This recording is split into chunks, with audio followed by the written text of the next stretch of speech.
All right, let's check this audio. It looks like it's working all right. Looks like it's working all right. All right, let's go ahead and move on over. Hey, very, very happy July 3rd to you. Happy Friday. Made it to the end of the week. Good for you. I'm happy for you. All right. So, thanks, Franklin. How you doing? Yeah. So we made it. Okay, it's working. All right. So sound sounds good. If it sounds good, then we'll proceed. So I've got a couple of. Oops. I've got a couple of different characters that I put in my polls on Instagram this week, just last night. Kind of works in progress to continue on. I've got Nicholas Fury that I had started, a little while back, and since it is Marvel month for what's her name? Amanda McFarlane, The Animated Life on Instagram. She started this thing called Marvel Month for the month of July. So I've got one option that kind of goes along that theme of Nicholas Fury, and the other is just a personal project based off of a concept that I started in college. Do you guys have a preference? I'll show you kind of the a couple of images. So here's my original concept for this Amon character.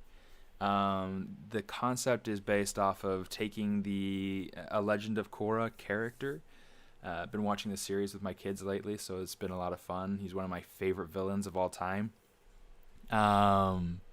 So Amon taking the character from Legend of Korra and giving them an Old West spin. So I took Amon and made him kind of, like a Native American shaman, except, a bad guy, of course. So yeah, so he's got the mysterious mask, wooden mask, and then he's got the hey Frank, how you doing? Maker JP, Yogesh Joshi. That's a pretty cool name. Welcome. Glad to have you guys here. This is gonna be fun. So yeah, this is kind of my original concept for that.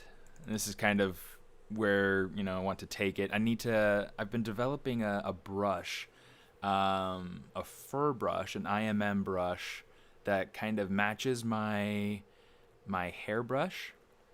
So that way I can use that and have that as a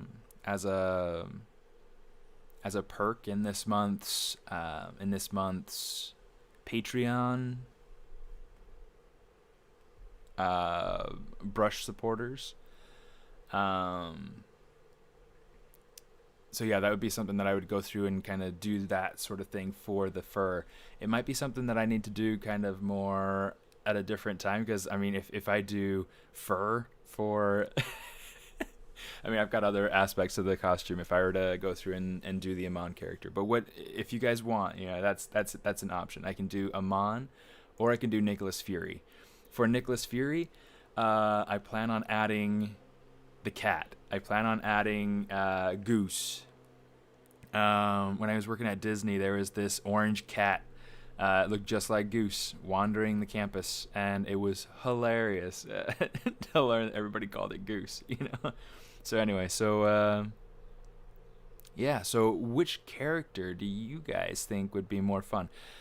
These are the two that are kind of the most popular on my Instagram polls. It was really pretty neck and neck. It was between Amon, Nick Fury, and then the Draw This in Your Style for Lord Grease on Instagram. And I want the little paper airplanes. Let me show you So there's the poll. Okay. And you see, like I've got Amon, I've got Fury, and then I've got the little drawing of um, the draw this in your style down here. So the two that are kind of the most popular are the Amon and Nick Fury. So what do you guys think? What do you want to see? We have a lot to do on either character. You know, there's a lot of blocking that I've done for the Amon character. Um,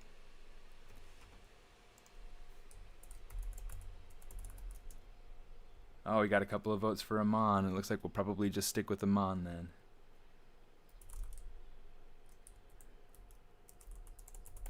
My Instagram, you can. Oh, you know what? I turned off that banner. Let's see if I can turn it back on. Frame. Yeah, there we go. All right. Let's put that up. Okay, that's a little bit better. I was wondering why it looked a little bit bare. All right. Cool. No, I totally get it, Frank. It's all right. Okay, cool. So we'll work on the Amon character then. Just to be able to kind of show you guys what I did. Last month I had started this character, Storm, based off of the illustration by Jenny. I forget her last name, but she is just super stellar illustrator and did a great job with it. Hey, Rock. Welcome to today's stream. Yeah, this will be fun. This will be fun. So yeah, this is what I did. I started it last month. I may have started it actually on my Patreon. And then yeah, I've got several streams that I did on this for Patreon, and I did a time lapse that I put on Patreon, all sorts of things. So lots of fun. Lots of fun things happening with this character, and I actually went through and created a load screen. This is a lot of fun. So for Maya, you can create your own load screen, and I had actually where did it go? I have it in here. Yeah, so I've got my own Maya load screen. I'm going to look into doing this sort of thing for other software packages as well. But yeah, I mean, this is something that's up and available for anybody who's a part of my Patreon crowd. So yeah, super fun. And then there's also a tutorial video about how to actually go through and replace that. So without further ado, because there's been a lot of ado, let's work on this a little bit. Let's see. There's so much that I want to do. I'm going to ignore fur for right now.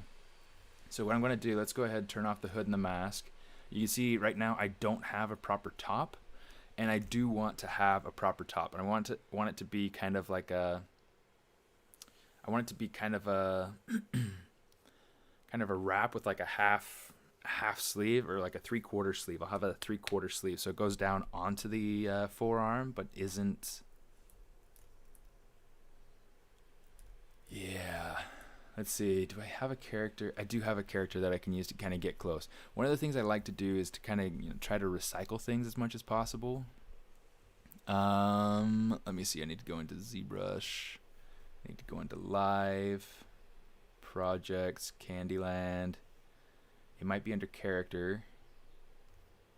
It might be Char 5. Here we go. Oh, that one's posed. It should be labeled that it's posed. But I want to go through and use that, or potentially use that shirt anyway. Maybe not. Let's just go through and model one. It's not a big deal. Let's just refresh that out so we're only dealing with this right now. Okay, so switch subtools over to shirt. Nice. Okay, so since this is kind of just a block in for the collar,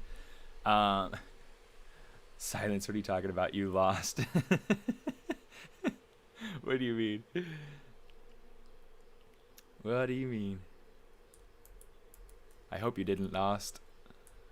Okay, so what I want to do is I want to come over here. I want to keep this piece. Let's duplicate it out so that we can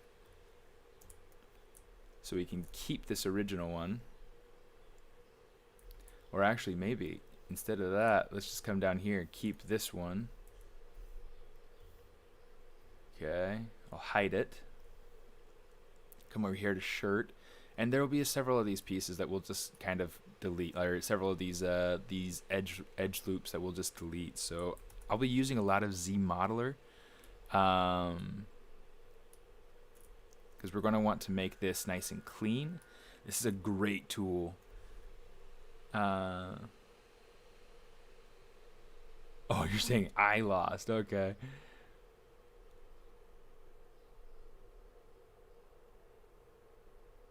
Oh my gosh, that's ridiculous.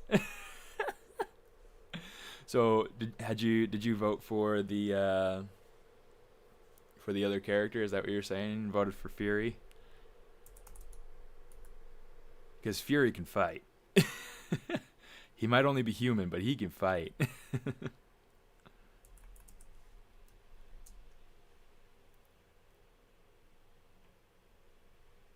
Why won't it? Let's see. Yeah, there we go.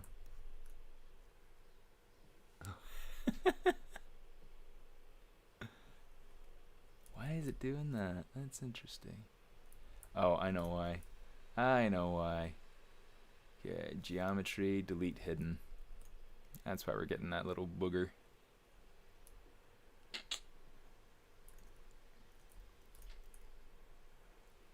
Alright. Let's get rid of that too. We don't need it to hold the shape for right now. Okay. So to be able to get started on actually creating the lower part of this part of the garment, I'm going to actually go ahead and say bridge. And I'm going to bridge here to here. Now, that's not leaving a lot of room for the arm. That's fine. We'll kind of fix that along the way. Let's go ahead and insert another edge loop right here. And what we're going to do, let's delete this one. This will just kind of be, this will be more of what we use to get on. Okay, I'm going to change over to my select lasso. We're going to have some fun.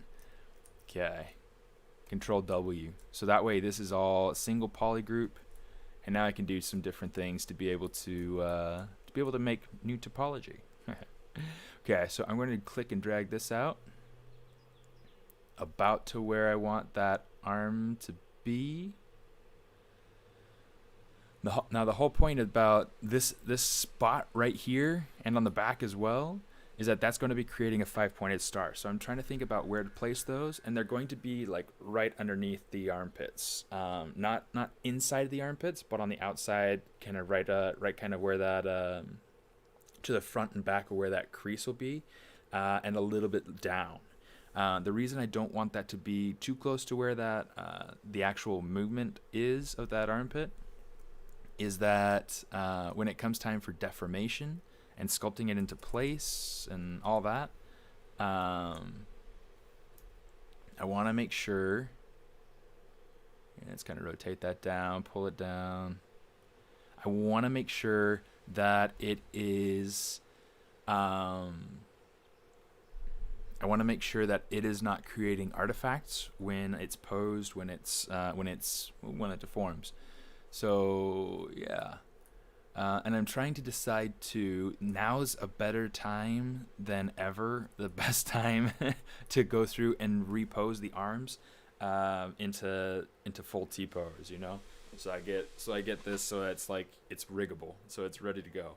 I'm trying to think if I'm going to do that. If I do that, then it would be much easier to go through and maybe do something like an auto rig inside of Maya, and then be able to pose it, bring it back into ZBrush for some finalized sculpting.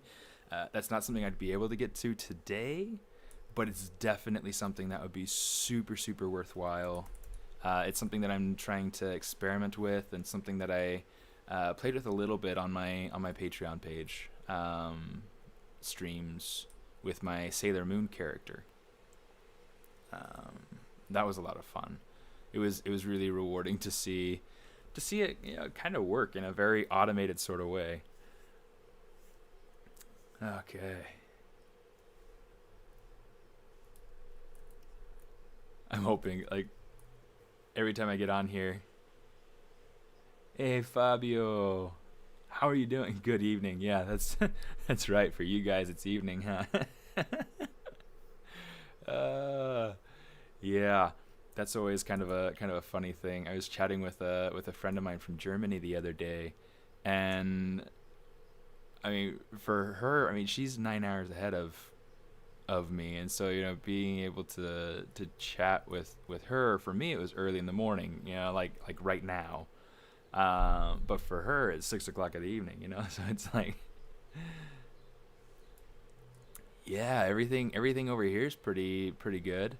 I mean, it's still pandemic mode, if you will, and so there's a lot of that sort of stuff going around, and trying to make sure that we stay safe and healthy. And my wife has been making masks, and that's been fun.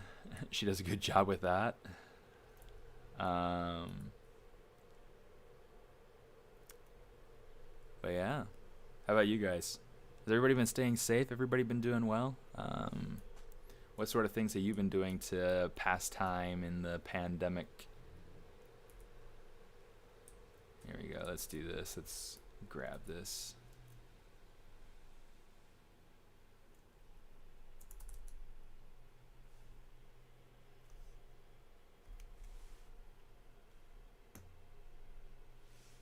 Let's see. Learning ZBrush and watching streams. Sorry, you got like my Patreon planning up on that screen. Yeah, let's go ahead and grab some of this stuff. Sculpting Scorpion. Are you talking about Scorpion from the game? Oh my goodness. I'm blanking. I am blanking.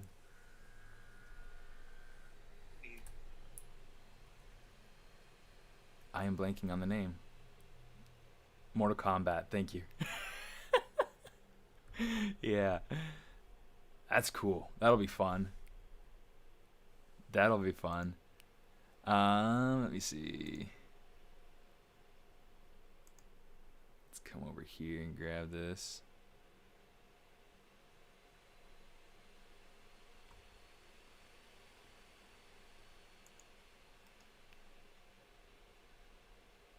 Let me see.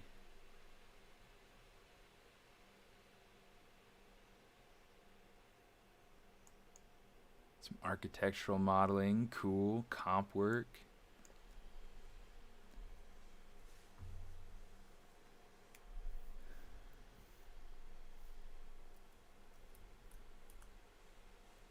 Yeah, I've been doing some freelance. Lately I've gotten a few print jobs, so that's been kind of cool. I actually had a storm head that I printed for a new friend on Instagram.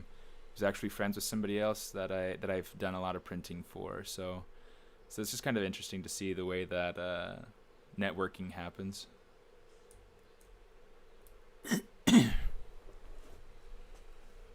3D modeling for an internship, Charisma. That is awesome.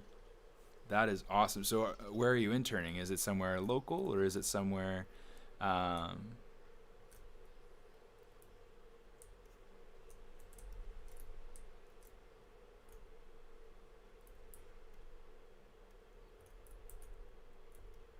let's see.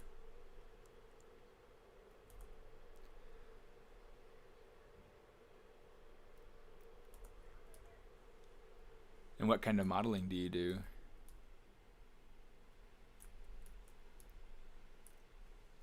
I actually never, well, I guess that's not true. I kind of got an internship.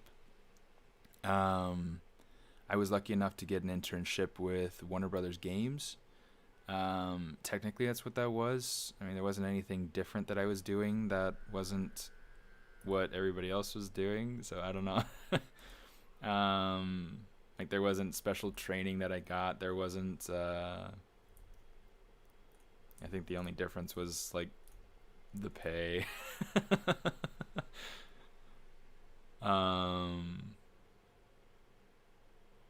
But yeah, whatever. Wish that I'd had like a real internship though, where I got like good training and things like that.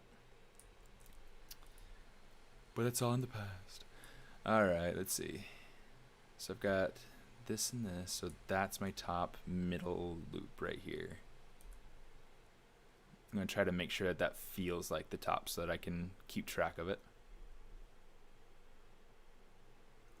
Okay, because I want to make sure that everything kind of matches going across from front to back. Okay, remote for a gaming company, environment and prop at YHWH Games. Never heard of that one. I have never heard of that one. Is it mobile or is it like a console, or what's the platform?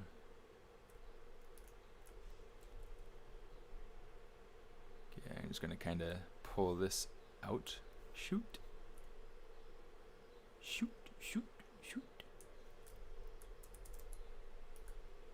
Just gonna kind of pull this in a little bit. Pull this around, pull this up. I'm trying to figure that out. Okay, so I can go in at this point. I'm going to add in at least 3. I'm going to start with a middle one and kind of pull it out.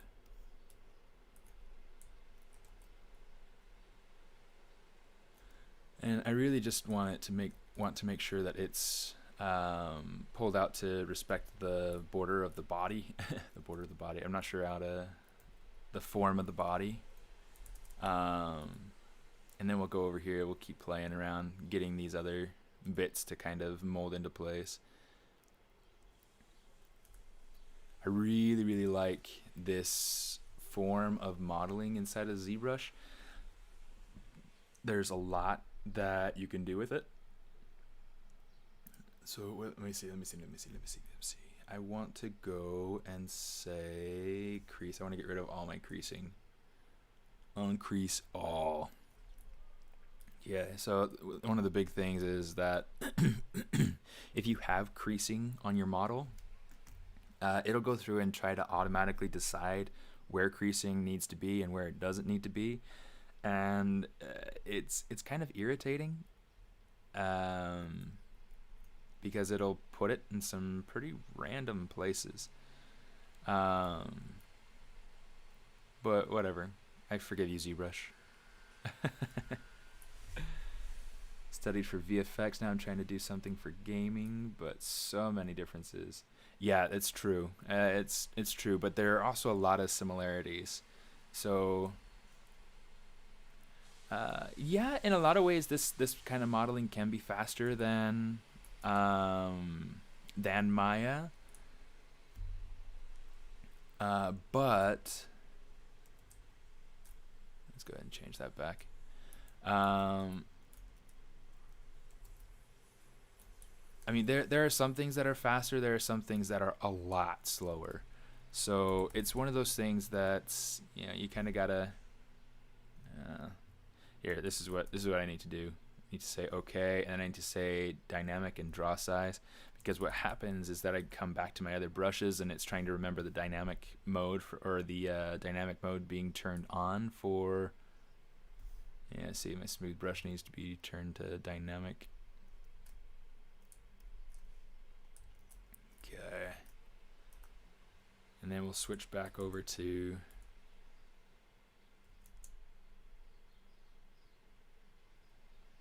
Let's see, turn off symmetry because it's having a hard time right now. Come on, I'm having a hard time right now. Good golly. Okay, slide that up.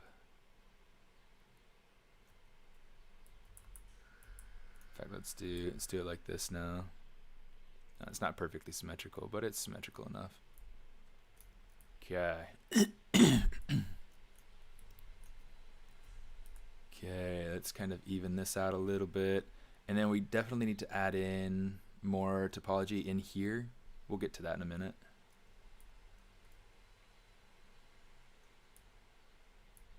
Let's put that in. Let's put one in there, one in there.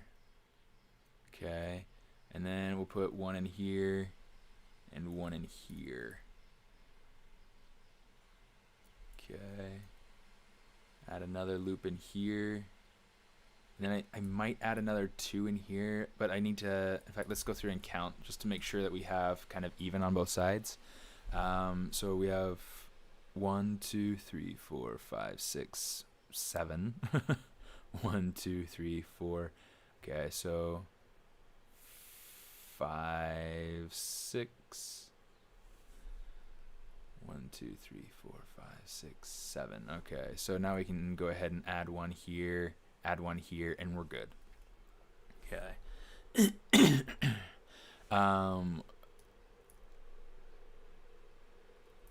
Technically, let's see. I might actually want to take this 5-pointed star, move it down to here. So what I would want to do to be able to make that happen, we're going to just delete those. And then we can say, let's say insert edge loop here. Okay. Sometimes it takes just a little bit of thinking. Let's go ahead and insert an edge loop here. It's working, okay, it's working on both sides, that's good. I'm going to say bridge, edges, turn on solo mode. So that way we get that in there. Okay. Delete that. Bridge that to there. So now we got our 5-pointed star here. Okay.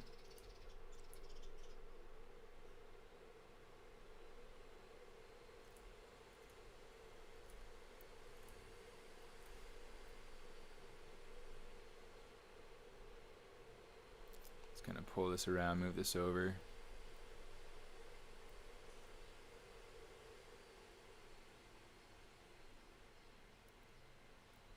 Just kind of got to keep evening out your topology as much as you can.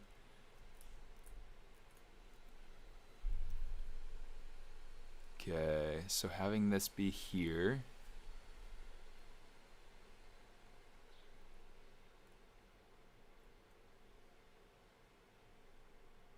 Yeah, let's take this. We're gonna say,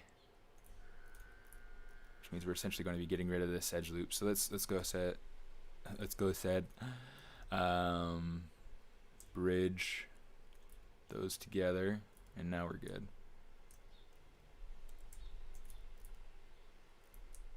Let's combine these two together, and we'll just keep this one as its own separate polygroup for now. You'll notice I have this extra edge loop around here. That's to kind of like control the shape of the pieces of cloth kind of meeting together. I don't really need it yet. Oh hey, how about that? I need to move this piece of topology down to. So this one came. I brought it down to the third one. 1, 2. So I need to bring this down to here. Okay, so we need to go through and do something similar on the back.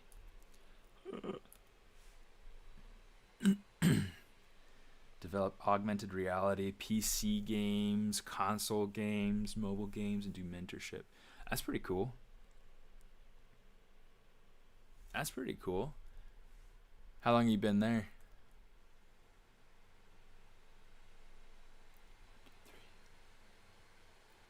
Okay, so I want this to be right there. So let's go ahead, let's delete that.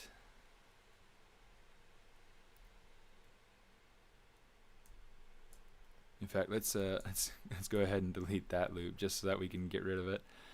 And let's bridge edges. We're gonna need to add in another edge loop in here. Bridge edges.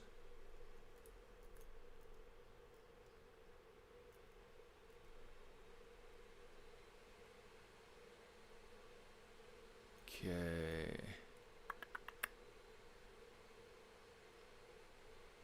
I'll probably actually take these and like slide them up and add in some, or maybe I'll slide it down and then add in the loop. We'll have to see. One of the things I'm running into right now, I might have room for it. Let's see. Let's get rid of this. Slide these over so that these become more square. Slide these over so that everything else becomes more square. Something like that. It's kind of tricky trying to balance topology, especially when you're adding and subtracting things like this. But it's totally worth it if you can get a nice clean mesh out of it. So it's worth the time, hopefully.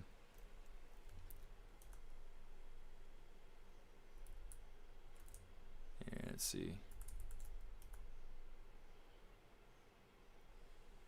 One of the things that you can do if your dynamic mode brush isn't getting big enough, you can actually change your max brush size. And you know, I've done it from time to time. I, for some reason, haven't kept it.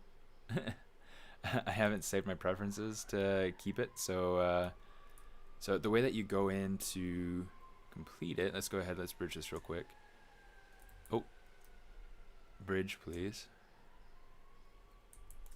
Okay, so now we got that done. Got to even out the topology there. The way that you go through and you change the dynamic, like the draw size, the max draw size, is you can come up here to draw.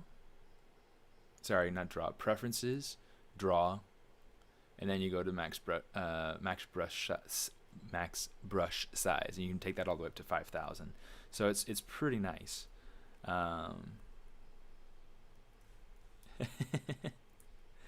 Thanks, Silence. So what do you do, Silence?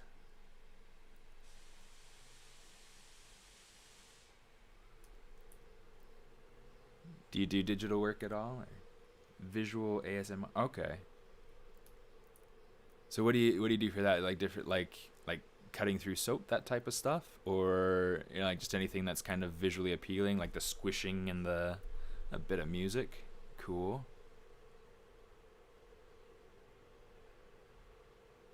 Oh wait, so do you just do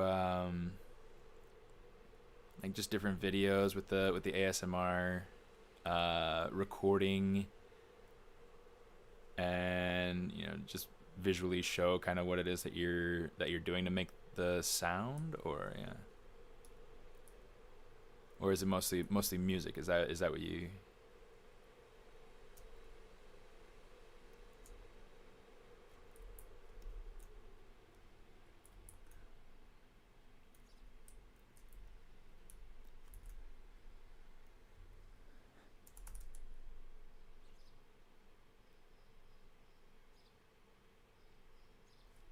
Okay.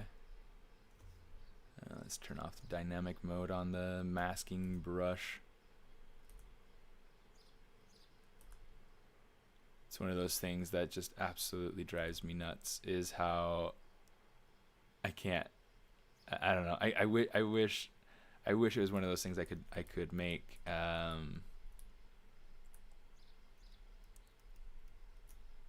I could make more default, where it's like the dynamic and draw size and everything would be more automatic, so I don't have to worry about redoing it every time. Because I literally turn on the same exact settings every time, so it's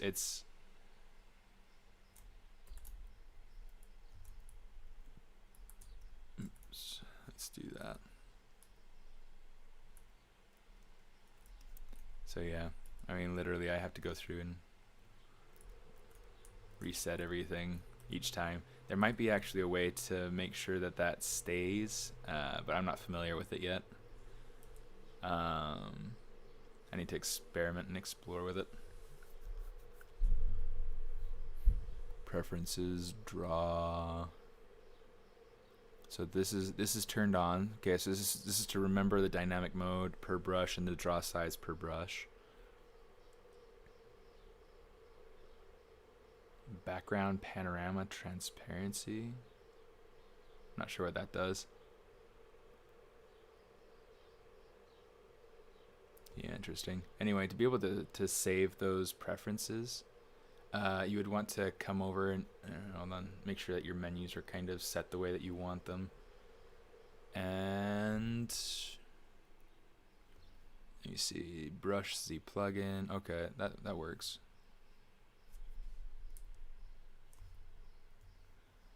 Okay, so let's close that.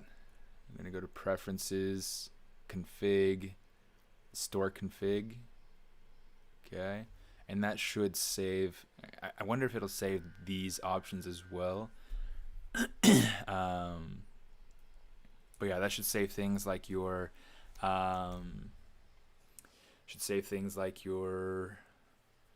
the max draw size, max brush size that we just set. So yeah, that should be pretty good.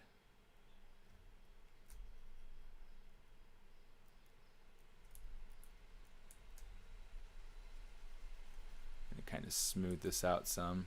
I take my smooth intensity like way low, and that helps me to get to affect my mesh less, so that it's easier for me to sneak up on the form and the shape and everything that I want, instead of just, you know, right off the bat getting too far. It's just easier to control.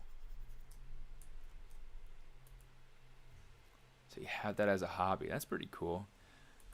That's some pretty cool equipment. I've always been very fascinated with, like, you know, like good stereo. And, you know, having the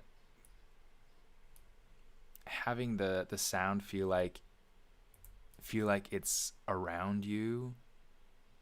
It's just neat. It's just super neat.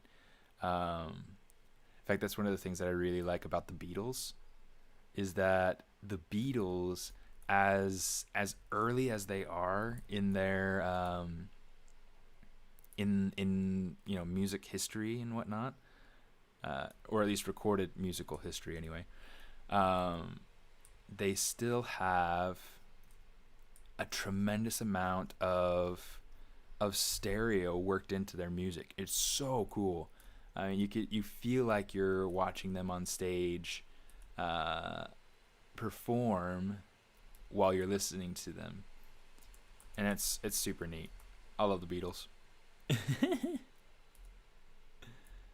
Okay, let me see. I have too many loops up here. I'm going to go ahead. Let's get rid of a couple of these. Ah, my knees. Okay. So right now we have 1, 2, 3, 1. Yeah, so we've got 2 edge loops here. We're just going to get rid of 1 on each side. In fact, in order to get rid of 1 on each side, let's just go ahead and add 1 in the middle, and then we'll get rid of 1 on either side. That way it kind of helps to maintain the form a little bit. And this will help so that we can just even out the topology some here. Okay, bring that over.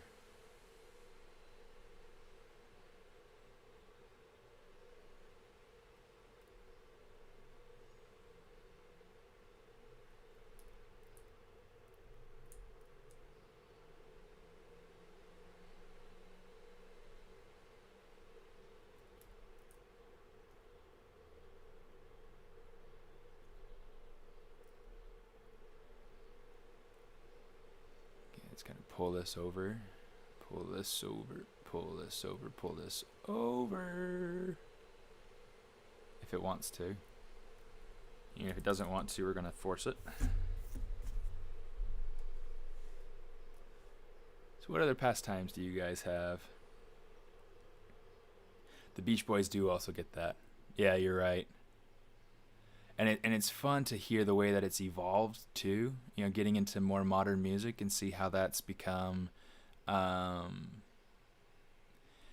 I don't feel like it's experimented with quite in the same way. I mean, I feel like with the Beatles, you know, and a little bit with the Beach Boys too, you get that feeling of like you're sitting there watching them, and you can see, you know, you can almost see, you know, the drum set over here. You can almost hear, you know, bass coming from over here. You can, you know, and it's really really neat. And yeah, you do get a lot of that with the Beach Boys too, and it's fun. It's great, and it paints a visual picture for you, even though there's nothing to actually see. You know, it's super super neat. Anyway, so that's my recommendation for the day. Uh, Go listen to the Beatles. Go listen to the Beach Boys.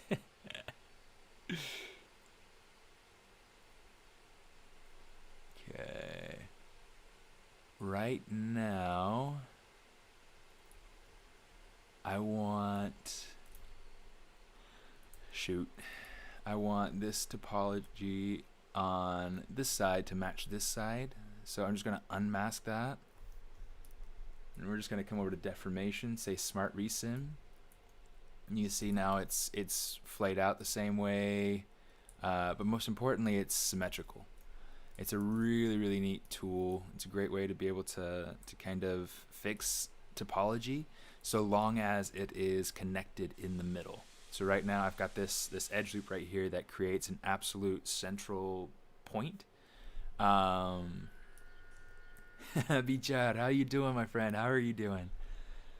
How are things in India?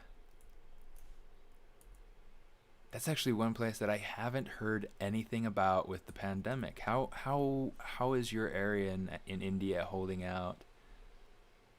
Um, because I mean it's been crazy here in LA, and it's like I'm super sad I won't get to see any of you folks for the ZBrush summit. At least not in the same capacity as, you know, as the actual ZBrush summit. Um,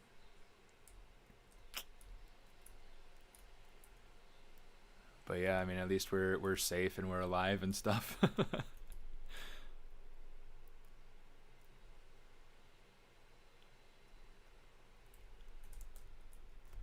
Okay, so for those of you who are just joining, to be able to let you know what it is that we're working on, I'm working on kind of a work in progress character that I started. I think I started this last month as well. This is Amon from Legend of Korra, but it's a redesign to kind of put him a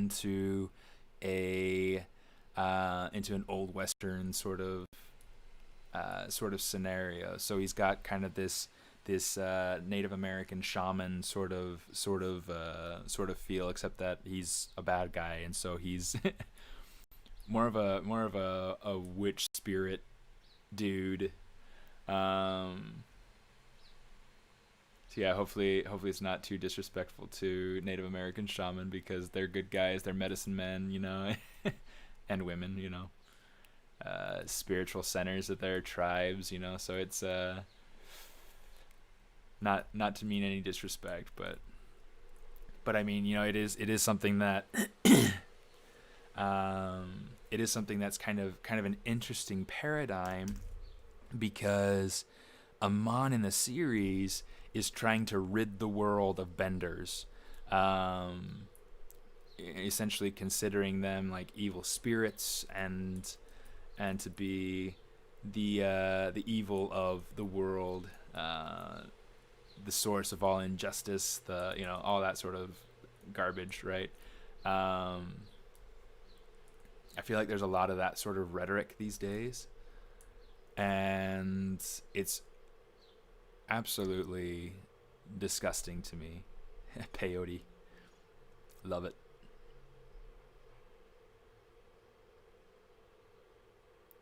Portugal. Let me see. I'm forgetting my Portuguese now.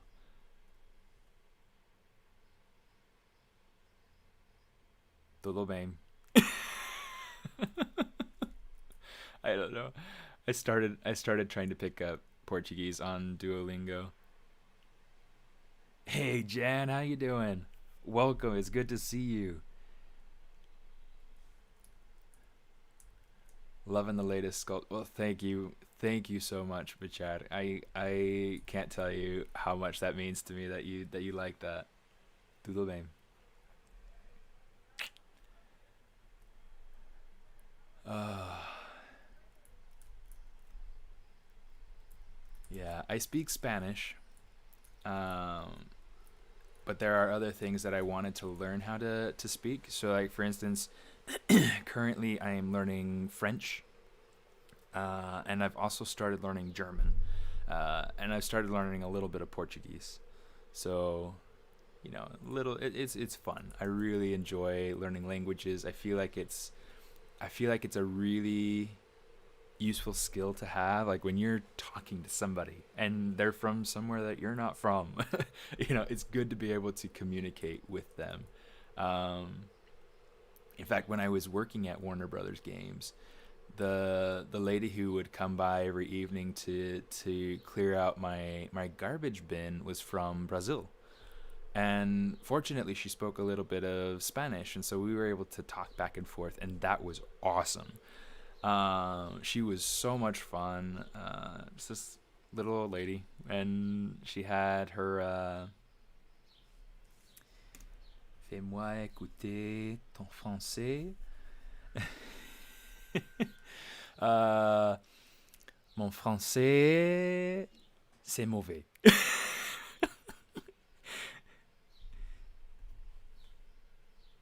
J'ai, je,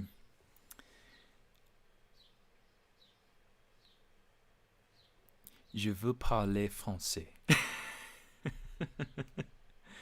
Pas si mal. Yes, it is. It's getting better, but my French is still bad. It's so bad. But it's funny because like every once in a while I'll try to like say l'important c'est d'essayer. Practice? Essayer, practice?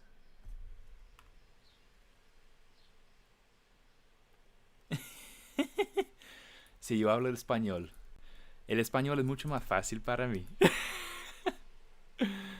Um, and let's go ahead and let's mush those together.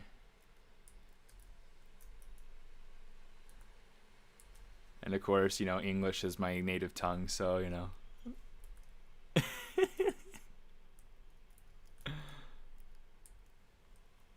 It's fun though, like with French, because I'm learning. My wife already speaks French.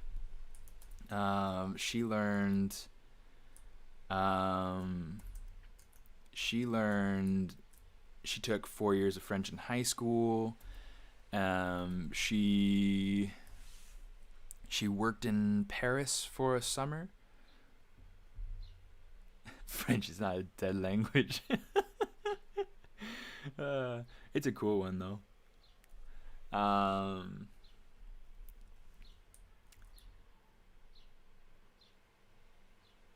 but yeah, so she learned in high school. She learned in college. She did an internship in Paris, and then she served a mission for the church in Geneva, Switzerland, and Luxembourg, where she spoke primarily French.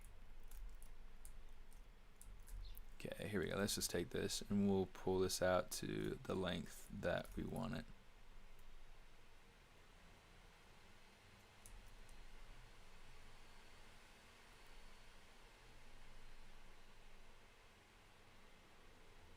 Yeah, that's kind of cool. We'll have it about that length. So yeah, she speaks 3 languages. She's trilingual. She's amazing. Let's turn off that little waist cape. Uh-oh, too much booty. Let's keep this PG. Let's keep this PG, folks. Actually, we need to go through and kind of fix these pants so that there isn't a weird crack in the middle there. Nobody needs butt crack in their pants. Well, everybody needs their butt crack in their pants. That's why we wear pants, right? Anyway. Le problème, c'est terrible. Terrible. Podría dar una clase en español. Se te entiende muy bien. Gracias, Marco. Ya, me gustaría hacer unos... como yo tengo mis tutoriales que vendo en ArtStation, en Gumroad y todo eso. Y lo que me gustaría hacer algún día, pues, poder trasladarlo en español, pues traducirlo para que se entiendan muy bien con con más gente.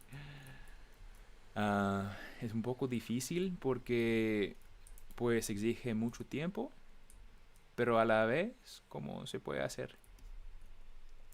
Lo haré algún día. Ojalá. Yo intentaba pedirle a mi esposa que lo hiciera en español, en francés, digamos.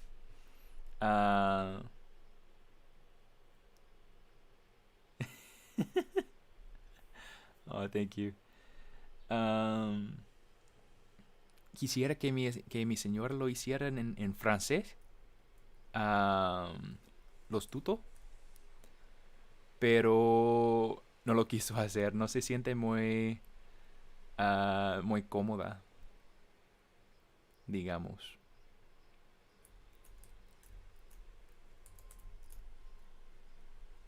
Okay, I'm going to want to put like a waistband on this guy. Yeah, I was just saying, I was asking, I wanted my wife to go through and do translations of my tutorials, my ArtStation and Gumroad tutorials into French. But she doesn't feel very comfortable doing that. She doesn't feel as comfortable with her French anymore. I try to get her like little opportunities to speak French because she's brilliant at it and it sounds really nice and she loves it. But it's something that intimidates her. So like there's this one restaurant that I like to take her to in West LA. Très bien. There's this one restaurant that I like to take her to in West LA, out on Overland. It's called Marie's, and it is awesome. It is so good. The lady is from France, and well, first off, she is insanely kind and just super nice, and her food is incredible. Love it. But she loved hearing that my wife could speak French, and she loved she loved speaking with my wife and all that. Super sweet lady. So if you're ever on Overland, oh wait, no, it's not on Overland. It's right like kind of where it's close to where Overland meets Santa Monica Boulevard. Right next to the big LDS temple. Super cool. Great restaurant. Great little atmosphere too. A little cafe style.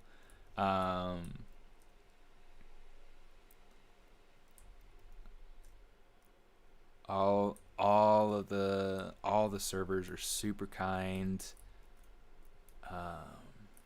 Yeah, we've never had a bad experience there.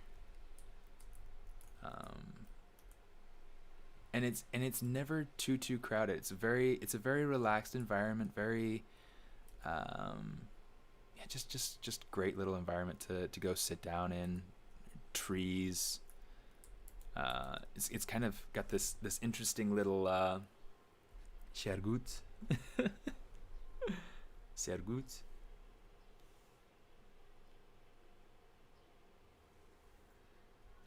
Yeah, yeah, I agree with that silence. Speaking foreign languages expand so much the way that you think and see the world. I totally agree. I totally agree. In fact, okay, so the two languages I'm struggling with the most.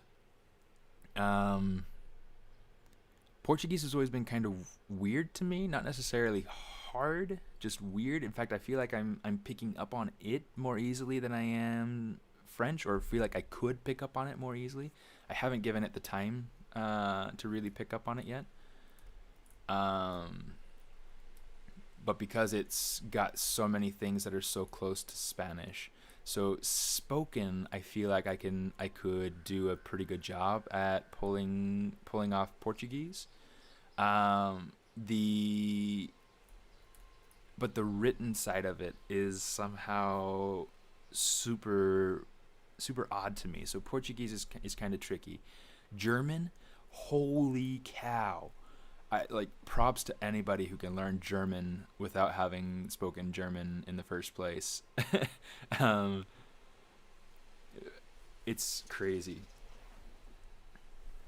Remember when you went to London for a month for studying? English college told me that they they would cook you Italian food. I said that if they want, I could cook what they want. They insisted, and I ate some raw and some burnt food. Nothing a little near to Italian. Yeah, yeah. It's hard. I mean, it's funny because the different countries, even different regions within different countries, have like their um. Portuguese is like eating good food. Spanish is like reciting enchantment. Yeah, yeah. It kind of almost sounds like you're eating sweets, and you're just kind of like, tudo bem, tudo bem. Yeah. Obrigado, mulher, homem, menino. it's it's fun. Peruvian food is excellent. I love Peruvian. But yeah, Spanish is my favorite because it's spoken one way and it's written that way. You know, you the way it's written is the way it's spoken. And so there's no room for confusion. Um the thing that I do see happen a lot with Spanish though is where people will go through and forget to put in H's, so like, you know, silent H's, like at the beginning of a word. Hotel, things like that. Or there's also um or swapping out like the C or the wait or swapping out the what's it called, swapping out C's and S's, um like lo siento. Sometimes I see siento spelled with a C. Um, yeah, the difference of laughing, the ha ha ha with the J versus the ha ha ha with an S. In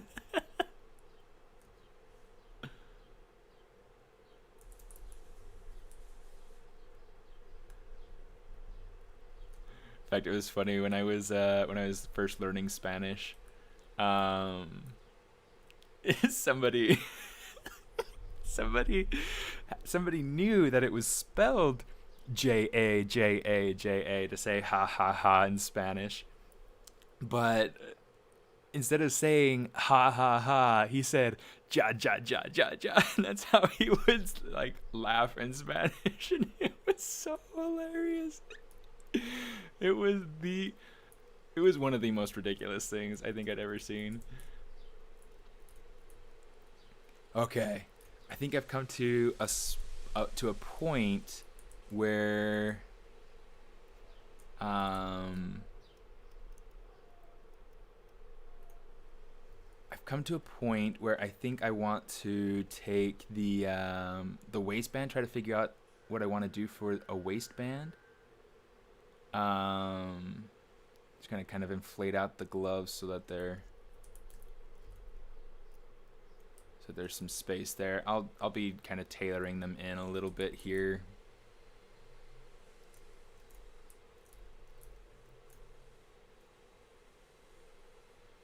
I don't know, I might even have to just totally delete these gloves actually, because the way that the hand is, the structure of the hand, like that, the palm kind of lines up more with the side of the arm. So let's just delete them. We don't need them. Say delete. Okay, they were there as kind of stand-in anyway. So since we did that, let's go ahead and take these. Oops. Let's make sure we have our symmetry on. Okay.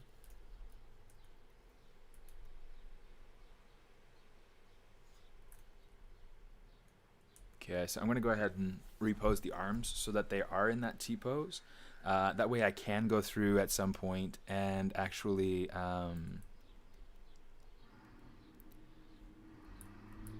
that's too much. All right. That way I can go through and use like an auto rig system inside of Maya to give me more posing power. Okay, you see like I'm getting too much of a fade there, so I'm just gonna what was happening is that because the mask was kind of spreading down the bicep. I'll do the other side so you can see it. So it's spreading down the bicep, the masking was, and so I needed to unmask that area so that I could move the arm more cleanly. Yeah, you see there's a huge difference there, but it's still too hard. We'll just sculpt it back into place. It's not a huge deal. We need to sculpt this shoulder up.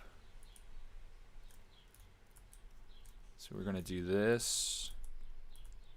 Ah, you know what sounds real good right now?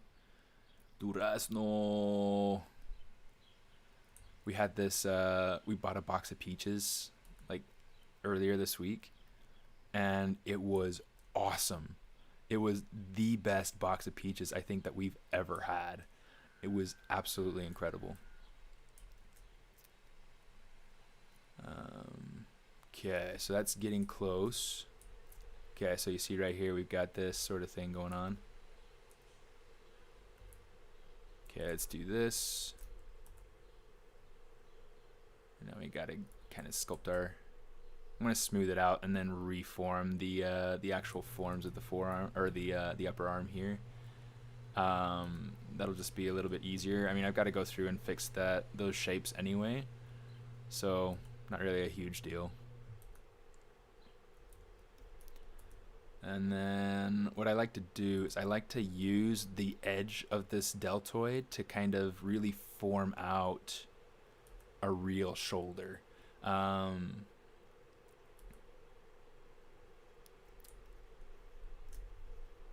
See if we can get this in here. Get this going good.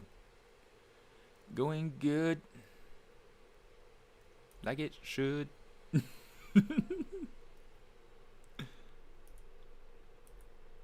get this kind of pulled down here, but pull this out. Trying to separate this this edge loop here just a little bit.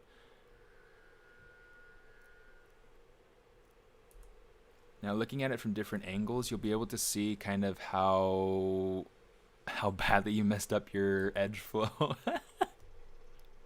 It's a huge point for checking things for different angles. Sounds like the kids might have gone outside to play.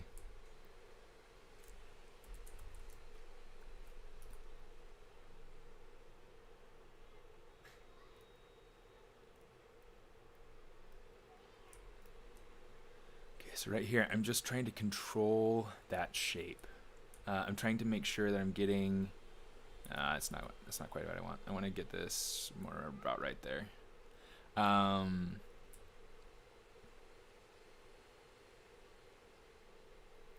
Let's do something like this, and then we'll pull this over, pull this up. So we're losing a lot of volume here in the shoulders, so we just got to kind of pull this back some. Let's kind of pull the deltoid down here. And I have a model that I like to refer to. This is from 3D Total. It's really excellent. It's got the half écorché and then half anatomy, or it's all anatomy, I guess. Half écorché and half skin. Yeah.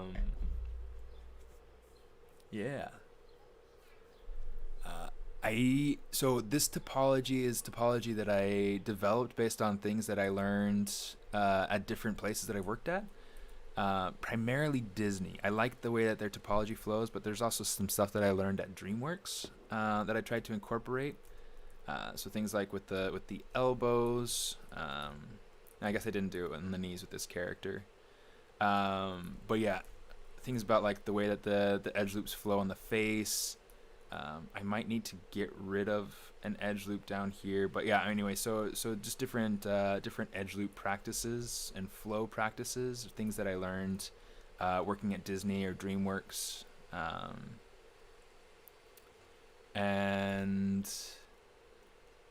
yeah, and that's kind of where I got the ideas for this sort of topology, and then I use it as a base mesh for a lot of different projects.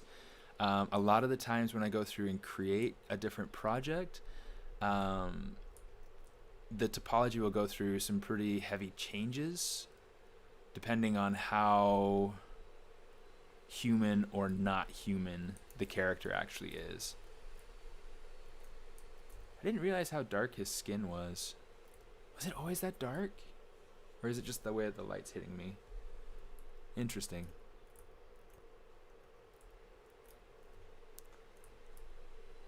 Not a big deal. Okay, let's go ahead and grab that. Yeah, let me see.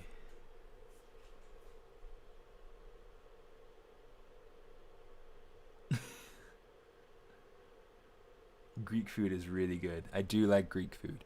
Gyros are some of my favorites. I love gyro sandwich, and it's I don't know if it's the exact same way that it's served over in Greece. I've never been. But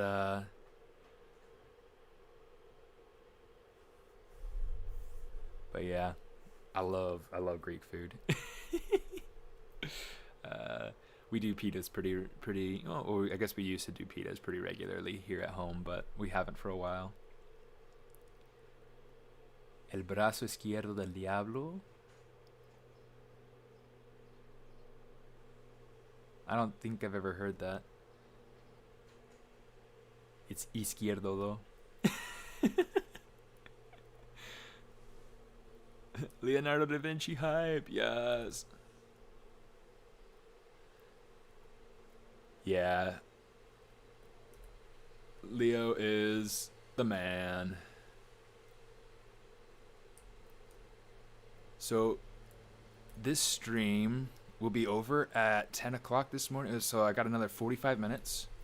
And I believe somebody from the Pixologic development team is on after me.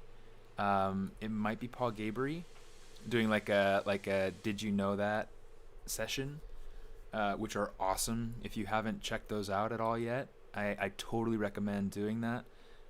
Paul is one of the main dudes at Pixologic, and I feel like that's definitely the way to call him is the main dude, like he and Drust. They're kind of like the main faces for Pixologic. And I feel honored to call him a friend. He's a fellow Nomen instructor, actually. He teaches some advanced ZBrush classes. I think he might. No, I don't think he teaches the intro classes. But yeah, he teaches like the advanced ZBrush classes. and super super nice guy. If you ever get the chance to meet him, like at the summit or anything like that, yeah, definitely take it. Um,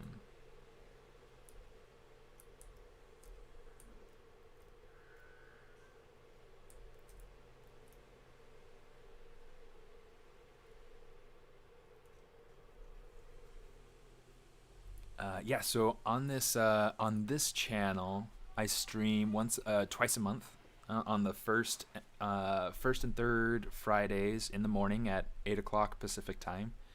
Um, and then actually after this, I do like a 2 hour after party on my Patreon stream. So if you're interested in following on Patreon, it's great. I kind of just started, so I'm still a little new to it and still trying to figure it all out. But it's a fun little community so far, and grateful for them. I saw one of my friends from there earlier here, Jan. Um, but yeah, I got a few people on there so far, and got a new friend this morning. So that's a lot of fun. Actually, what I'll probably start doing on those streams is um, I will probably start to develop the tier headers for um, the tier headers for the different tiers, I guess, the little icons for the different tiers, so that it's not like a boring just text, so that it's got something cool to look at. Um, you know what? Let's do this first. I'm gonna pull this out to here, and this since this will be a nice clean edge loop, this is what will be the loop that kind of goes into the armpit and creates that definition.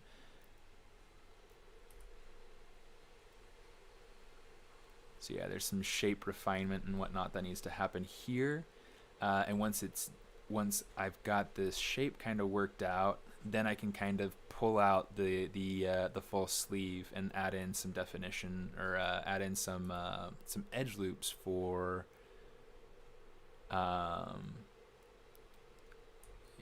to be able to like bend in place where the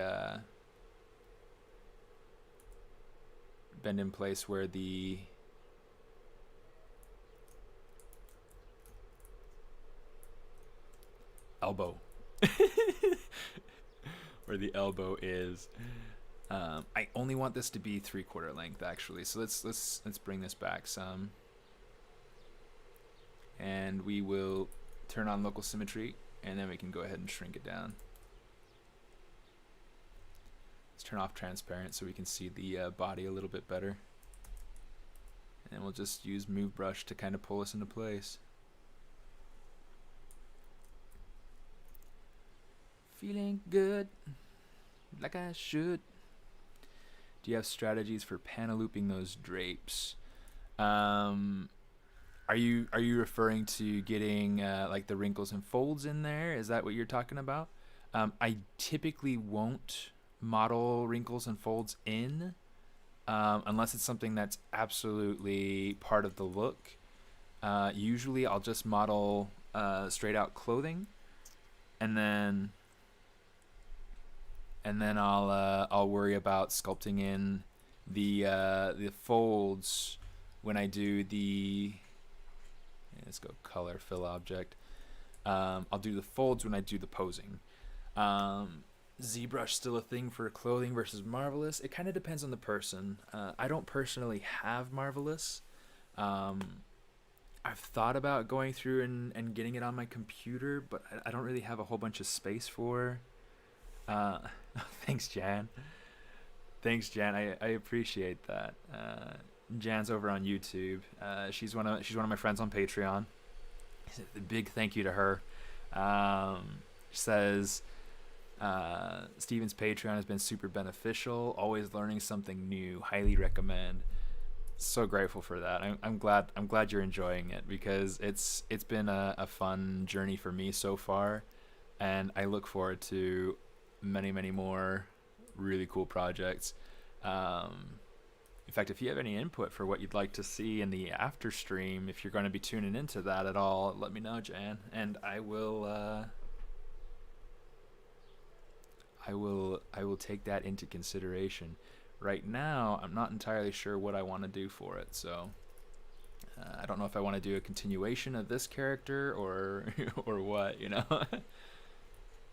Okay, right here we got a lot of like sleeve, you know, cut in that we want to go ahead and pull in. So I'm going to go ahead, let's add, oh, and in fact, let's get rid of these caps. I don't need these caps anymore since I've got the full length of the sleeve.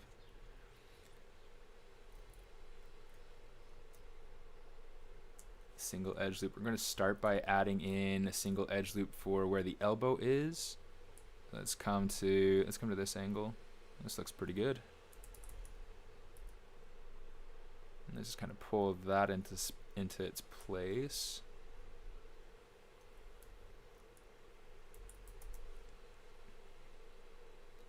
And then we'll probably go through and like kind of pinch this armpit loop in there a little bit. Oh, just hit my screen. Oh. Trying to adjust a little bit so that it's, I keep pointing to my armpit. I can't even see it. So yeah. The cloth seams, I model those in. But that's something that I don't model in typically until after I've added thickness.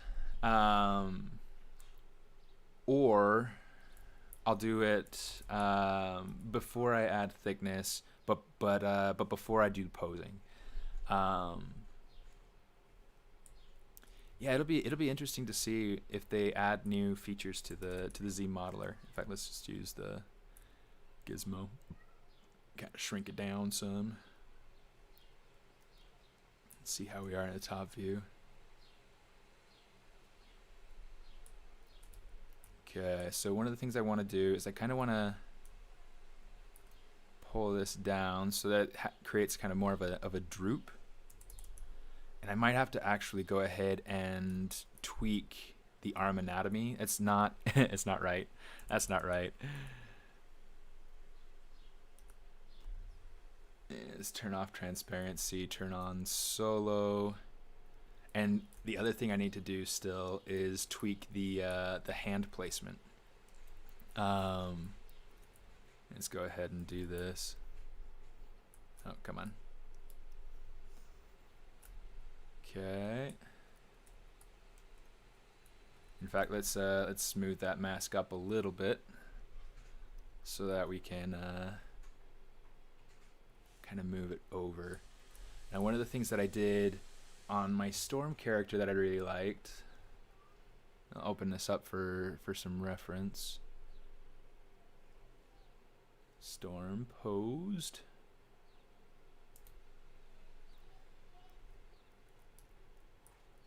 Okay. Yeah, you can see the hands. So I was able to go through and just kind of control my topology in the way that it was grouped together so that it created more of the actual hand shapes. Okay. And I feel like that really helped to pull that hand into an appealing pose and a believable pose. It feels like there's anatomy underneath there. So that's kind of the idea that I want to go for with this. Since this is just a base mesh, there's a lot that auto save. It always comes in like right when I'm trying to do something. But at least it comes in, right?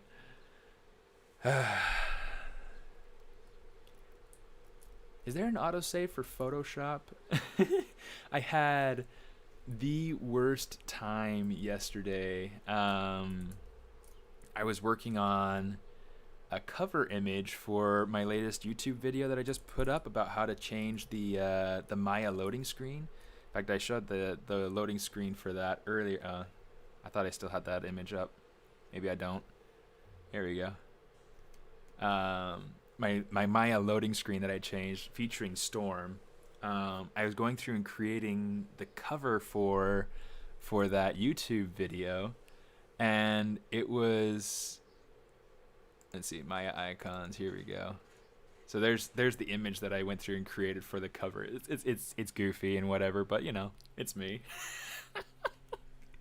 So that was a lot of fun.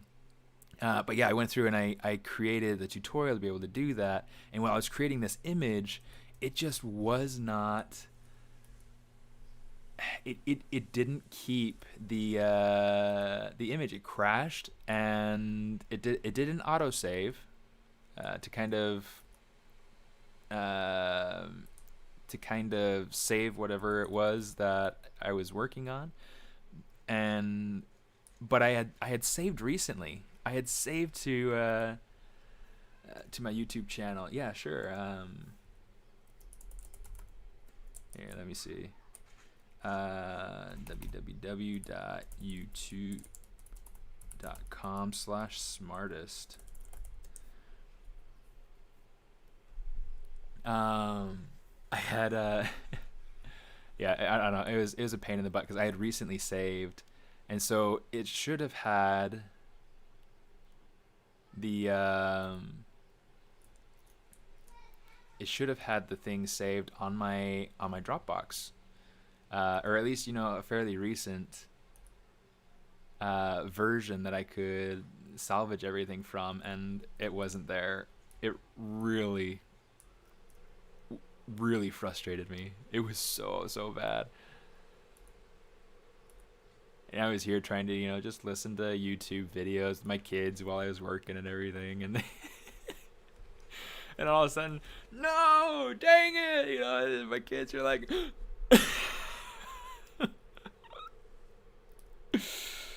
such a pain. It's okay. It's better now. I finished it. I redid it.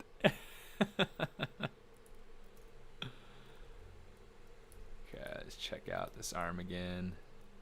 I feel like it's getting too round here on the front, and I feel like there's a little bit too much droop here to this muscle. I want to kind of stylize this and have it so that it feels like the muscle form is kind of coming full figure, full form, full circle. But I don't want it to be a circle.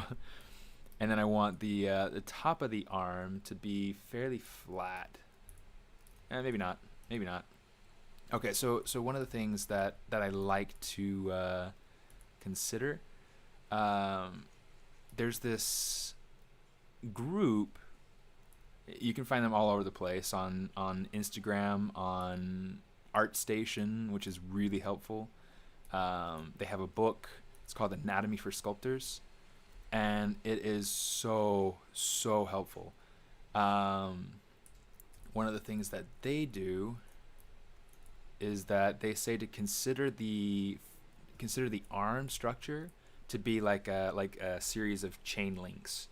So you get like the shoulder being a chain link one direction, and then to have the upper arm being a chain link the opposite direction. So you're getting, like, you know, these interlinking chain links, and then you get the lower arm, the forearm, being a chain link in the opposite direction. You know, so it's kind of. Is it pricey? Oh, you can follow them on ArtStation, and they're free there.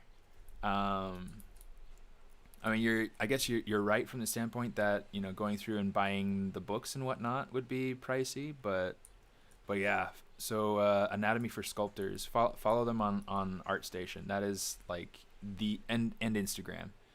That is probably the best way to get some very academic anatomy research for free.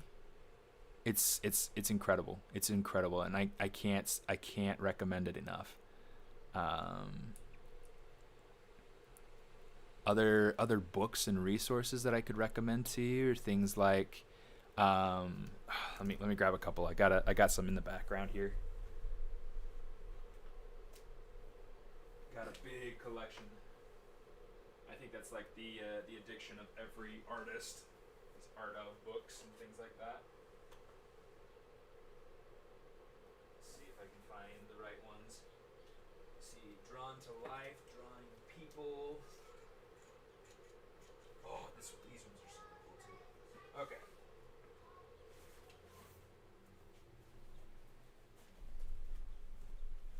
Okay, book recommendations.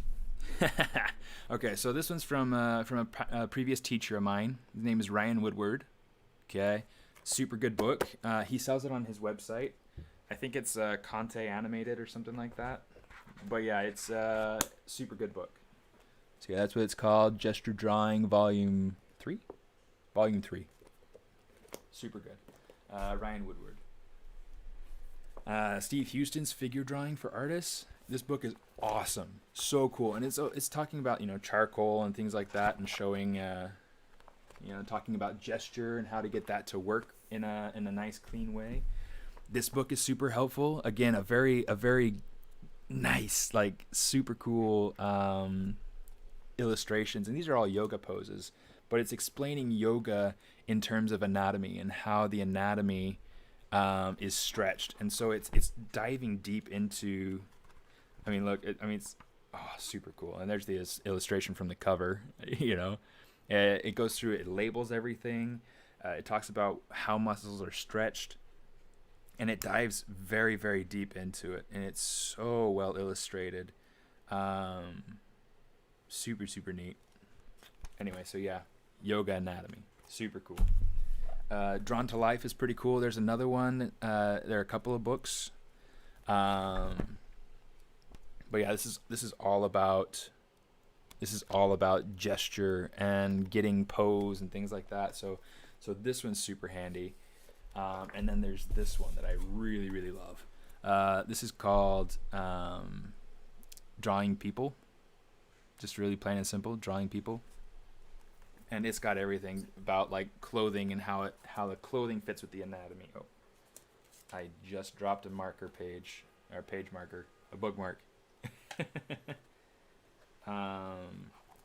Talking about the way that hands are gripping the. Sorry, I'm blocking the mic now. Hands gripping cloth and things like that, and just different ways that the anatomy kind of interacts with different things. Super, super cool. And how clothing interacts also with the human form. So that's a really good one, Drawing People. And those sorts of references are really, really nice to look at. The reason I like artistic references, not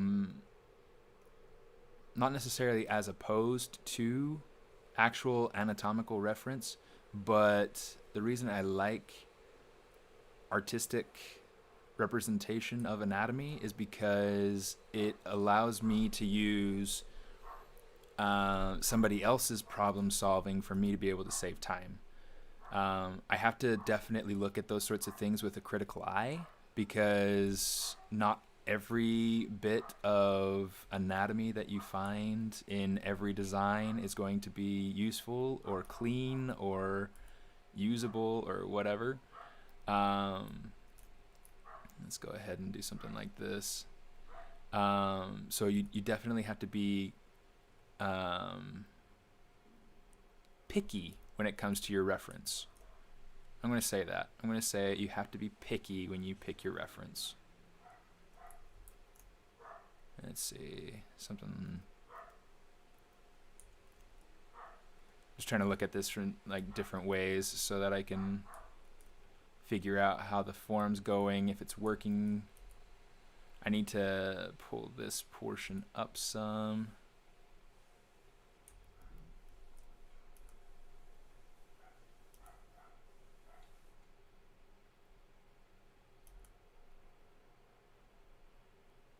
Maybe pull that down some. That's starting to work. These shoulders are really, really big though compared to this. So let's see. Let's do a couple of things. We're going to shrink these shoulders just a bit.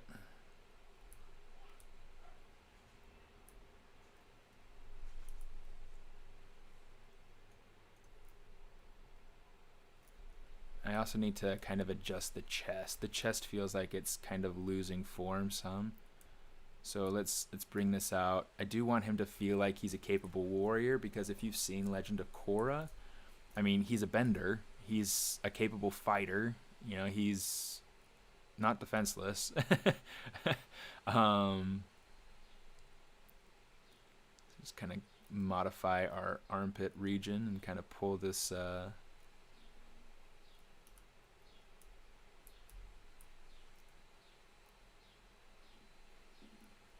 around.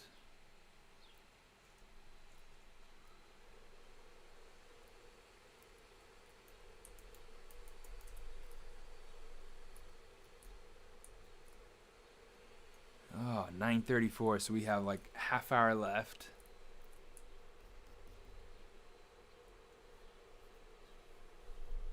You've watched Donna. Yeah, Donna is amazing. I love Donna.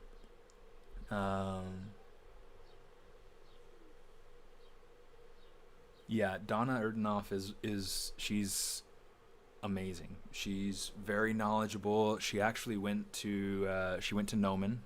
She's a Nomen grad, and she's also she's currently working in games. I can't remember the name of the studio that she's working for, but she's working on skins for the what's that game that everybody's playing? I can't even think of what it's called right now. It's like I think it's a third person shooter actually. Um, it's a third person shooter melee style sort of adventure game. Uh, it might be co-op. I can't remember. I haven't actually played. I kind of look like Elon Musk. Please, if I looked like Elon Musk, I would have a much fancier bedroom. Epic. You're right. What's the name of that game though? I can't remember. Oh my goodness. But yeah, she is an incredible resource. She's been a good friend of mine for a few years. Um, Chat with her every opportunity I get. She's super kind. Very very interesting personal style. Um, but a very very good friend.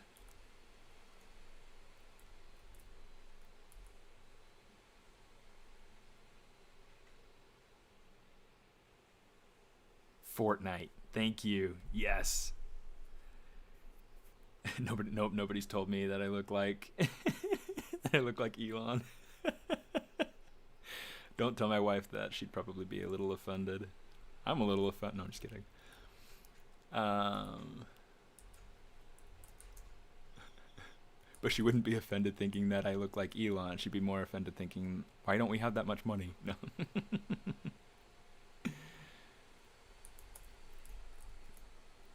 Okay, so that's starting to look a little bit better. Let's take these edge loops.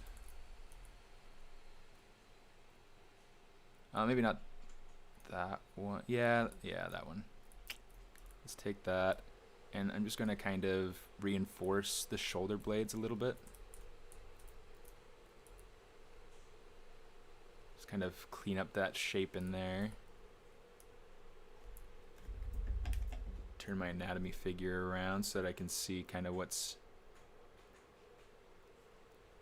happening.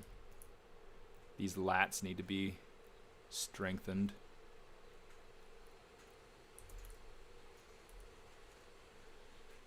Need to even out that topology in there too.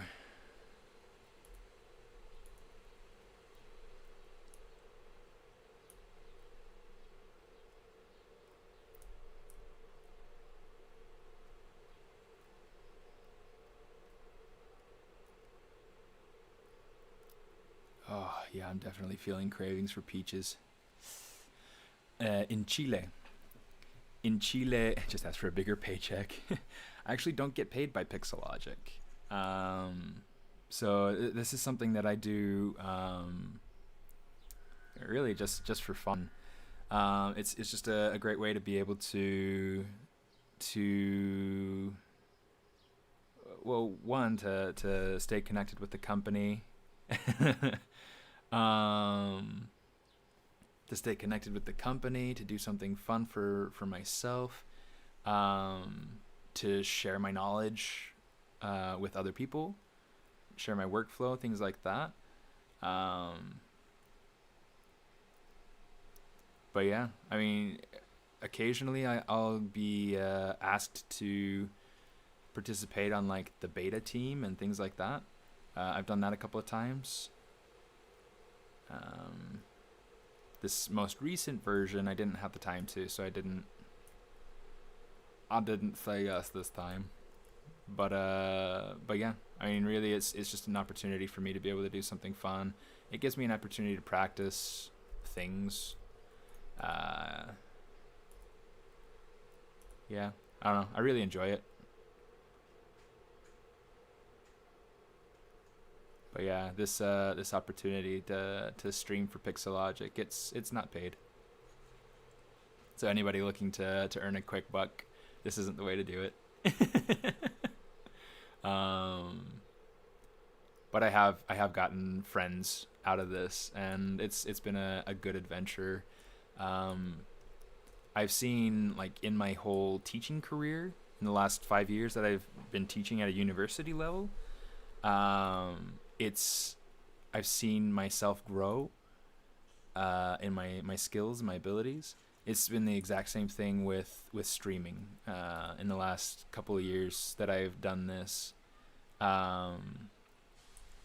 It's tremendous, the growth that you experience just by explaining something and demonstrating things. You know, it's crazy. It's really super cool.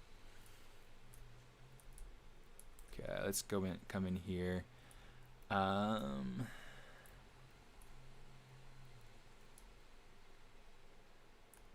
Adjust it to fit the body a bit better.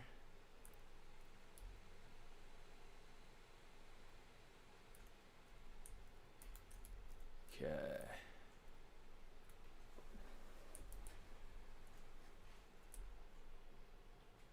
Oops. Okay. Shoot.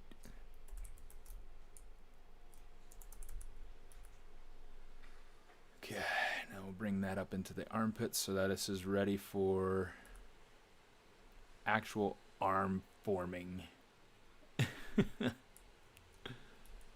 Gonna bring this down so that it fits the shoulder a little bit better.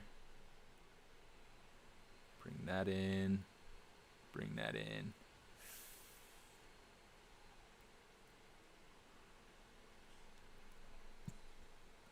I remember a few years back, I actually applied to a job with Tesla, creating clay models of their cars.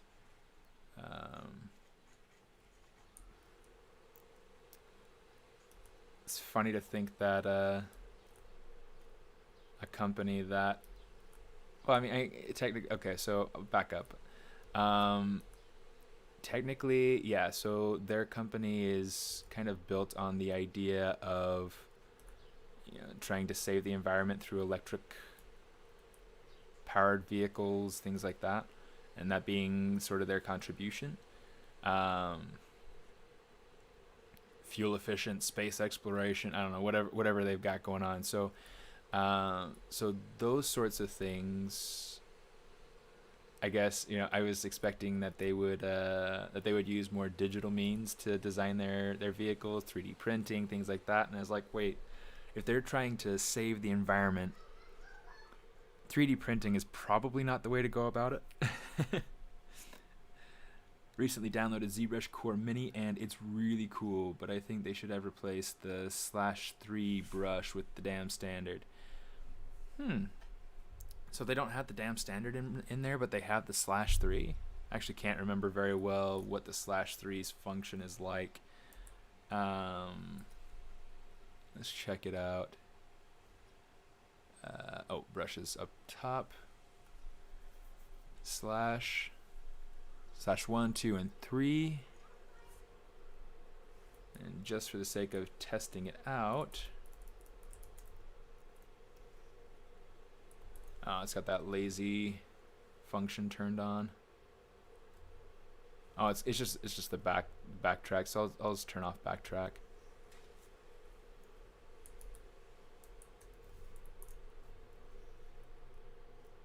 It's really strong. It's a good brush, I guess. Let's go to the face where we have more density.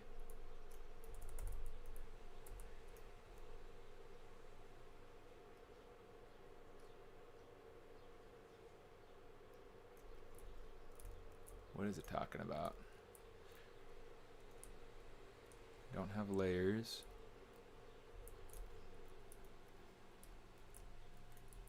But yeah, I mean, it's not a terrible brush. I do like the damn standard brush better. Yeah, that's kind of what that looks like. And if I pump it up some, so you're getting something that's pretty similar. But yeah, I totally get that.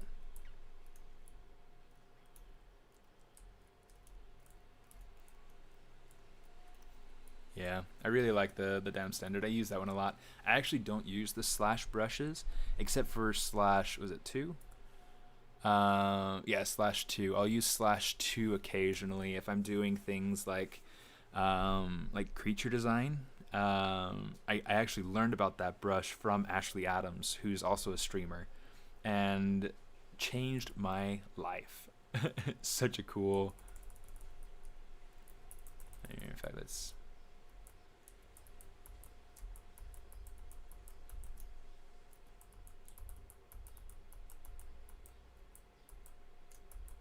Okay, cool. That's where we want it. But yeah, it's nice because it is so incredibly flexible. Yeah, she definitely doesn't care much about topology when she's working on a concept. She does do stuff for entertainment, so she does have points where she is working on clean topology and things like that. But when she's streaming, yeah, definitely much less. You know what? I'm thinking I might actually go through. I've spent a ton of time on this shirt.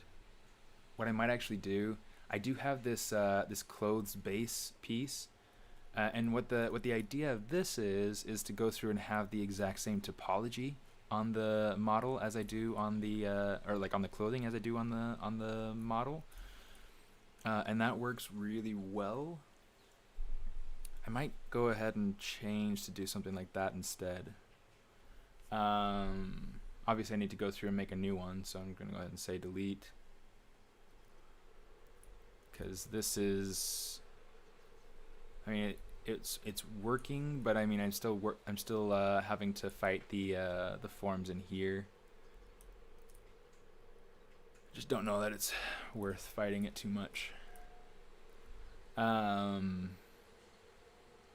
let's do this. I'm gonna hide that. That's there, that's fine. Let's come up to body, and then we'll go ahead and Control Shift D and hold Shift and bring this down. Oops.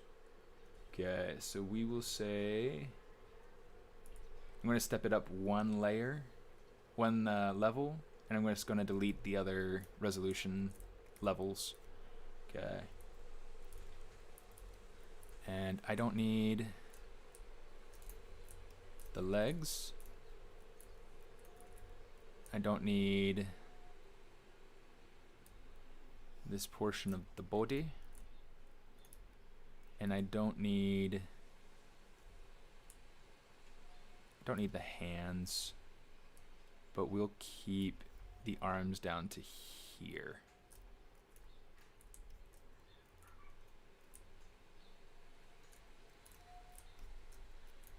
And then we want to get rid of the head. No, not the head. Yeah, the head. Okay, so that could be kind of a base for the shirt. Oh, not mirror and well, delete hidden. I was like, what do you mean it can't delete hidden when it's partially hidden? And then I realized I pushed the wrong button on accident.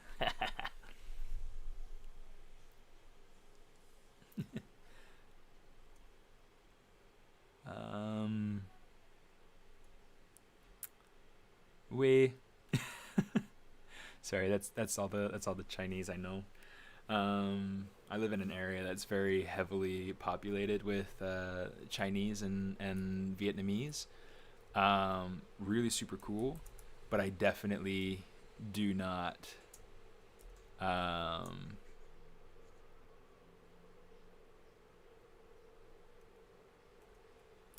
definitely do not speak any any Chinese. I know a few words, but not enough to be considered competent at anything, except I can say the word for grape. Thoughts on using ZRemesher for base retopo and then fixing in Maya. I actually do use that a lot, and you'll if you check out my maybe this will just be an opportunity to kind of shamelessly plug myself for a minute. Let me show you this real quick.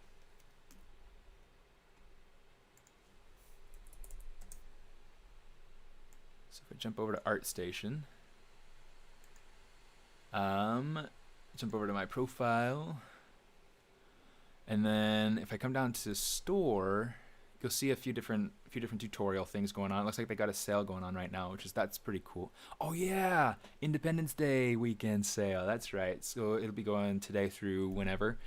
But yeah, so I do talk about using that sort of technique, Nathan, for retopo.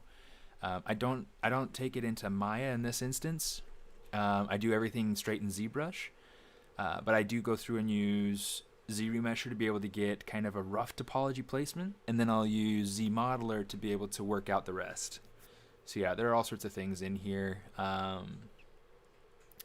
I'm trying to remember if I made that available on my Patreon or not. I can't remember. Just for the sake of checking it out, I guess. We'll come over here. We'll say posts published. Yeah, I don't think I've made that one available. In fact, let's do this. Let's go to the account. I think I should be able to. Tutorials.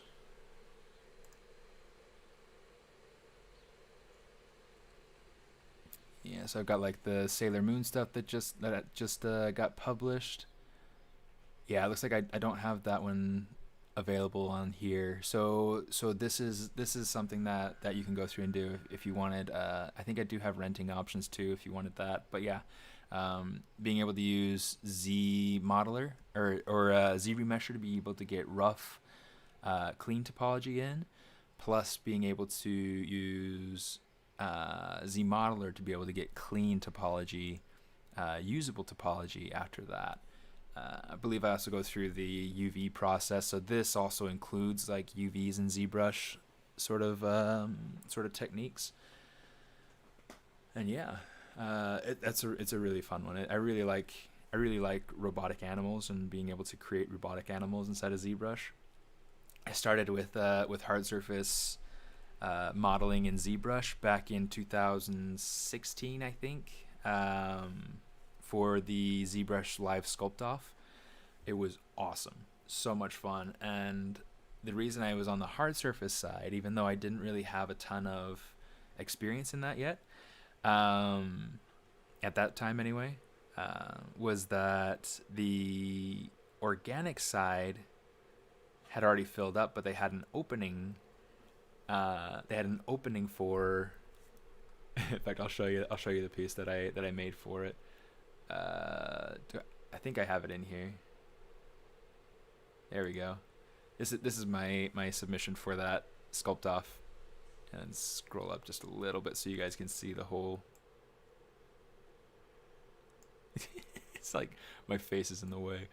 Get out of the way, face. There we go. There we go. Yeah, and then I went ahead and I added it to the Sketchfab, so you can go ahead and look at them in 3D or whatnot if you wanted to. But yeah, it was super fun project, and yeah, there we go. And it was just fun, kind of experimenting and figuring out different modeling techniques. And that's actually where I developed that technique to be able to create clean hard surface pieces. These different shells, they all have clean topology. I don't know if they have clean topology in this because I believe I had to decimate it in order for it to come in here. In fact, maybe I can rendering wireframe.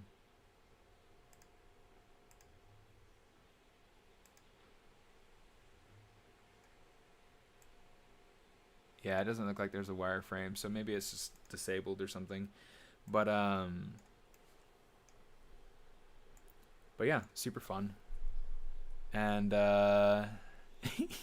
yeah, so it's just a great way to be able to get clean topology that I could then go ahead and use for in Maya and for render, for games, for film, for whatever. Especially since it's a hard surface piece, it just needs to look clean. It doesn't necessarily have to be perfectly one way or another. It just has to look a certain way because these pieces are not going to deform, so you don't have to worry about these whatever having weird artifacts. So long as you keep track of kind of where your 5-pointed stars are and your 3-pointed stars, and that it looks smooth when you smooth it out, you're golden. Yeah, it's a lot of fun. So yeah, I got about another 5 minutes. Do we have any questions? Does anybody have anything that you want to say? Say what you need to say. Say what you need to say. Say what you need to say. Say what you need to say. Okay, I need to actually mirror and weld so I get that center line. Turn off symmetry. I need to make sure. Sometimes when you do the mirror and weld, you get these little points where it wasn't perfectly centered. So here's what we're going to do. So we're going to take half of this.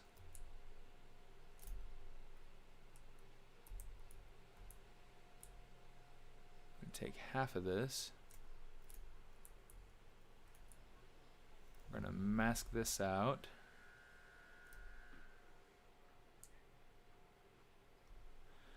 By the way, those of you who are interested in joining, I have a Facebook group, but I've posted on Instagram as well. Every month there will be a new design challenge for this design challenge that I call No Spare Time. And this month, oh, still hidden, mirror and weld, still getting issues there. Oh, that's why. Okay. Let's actually do this. We'll just get rid of that edge loop. Get rid of that edge loop. Mirror and weld. So yeah, no spare time. Okay. It's really just based off of this notion that, as artists, as people, we don't have a whole lot of spare time to be able to do fun things. Well, Josh, if you have an Instagram, you could follow me there, and I'll be posting the themes there.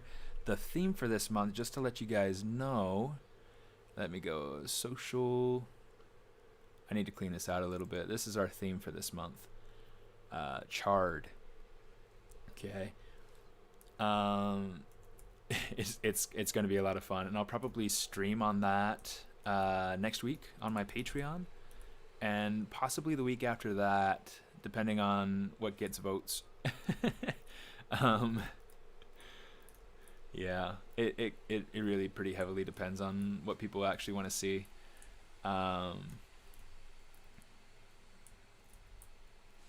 Okay, let's see. Let's say bevel, edge loop complete. Come here, you.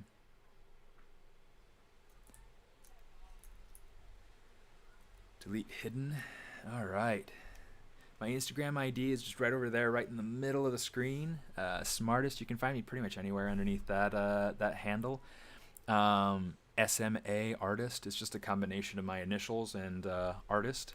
So it sounds, it can sound kind of pompous, but I promise you it's not. It's fun.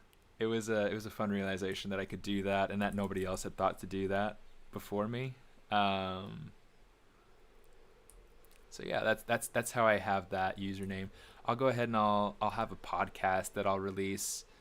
I think probably next month. I'll be releasing it. It depends on kind of like what my patrons on Patreon vote for. But yeah, I mean it's just a lot of fun.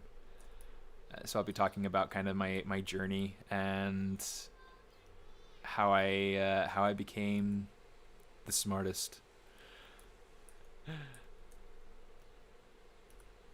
Like I said, promise you it's not pompous. it's serendipitous. All right, guys, it is 10 o'clock. It feels like we didn't get super far, but I still had fun. I got to give it the right color just so that it's not a flesh bag. I'll go in eventually